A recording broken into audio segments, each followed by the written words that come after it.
In the 1950s, the U.S. sent thousands of soldiers into the Nevada desert without protective gear or warnings, placing them in trenches near nuclear blasts. After detonations, they were ordered to walk toward Ground Zero.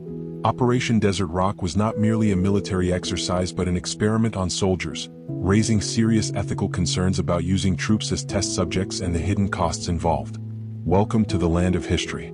Please like and subscribe to support us. In 1945, the U.S. ended World War II by dropping atomic bombs on Hiroshima and Nagasaki, killing over 100,000 people and briefly establishing nuclear dominance. However, Soviet spies had leaked bomb secrets, enabling the USSR to develop atomic weapons by 1949, sparking a nuclear arms race. Between 1951 and 1957, over 18,000 troops wore only standard helmets, no radiation protection, and dug trenches near Ground Zero. They endured intense flashes, shockwaves, heat, and flying debris. After blasts, soldiers marched into fallout zones, unaware of radiation risks. Operation Shot Hood in 1957 was the largest above-ground U.S. nuclear test. A 74-kiloton blast, 5 times Hiroshima's power, 2 miles from 2,000 soldiers ordered to stay in trenches. The explosion vaporized the desert floor, unleashed heat, shockwaves, and radioactive dust, exposing troops without decontamination. This chapter highlights Cold War sacrifices made under government orders. Radiation exposure was severe and preventable, but soldiers were never warned. Many learned years later after cancers like leukemia and thyroid cancer appeared.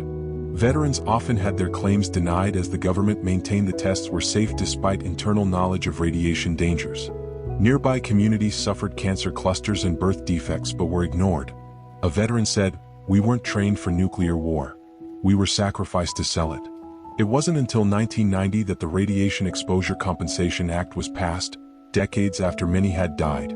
The U.S. already understood radiation's deadly effects from studying Hiroshima survivors but replicated exposure on its own soldiers to understand impacts on troops, equipment, and morale. They sought to prove nuclear war could be survivable, sacrificing lives for military readiness.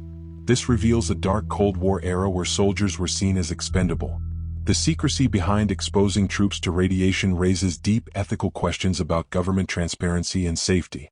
Operation Desert Rock remains a powerful reminder of Cold War sacrifices that demand awareness and accountability. What are your thoughts on this history? Thank you for reading Land of History.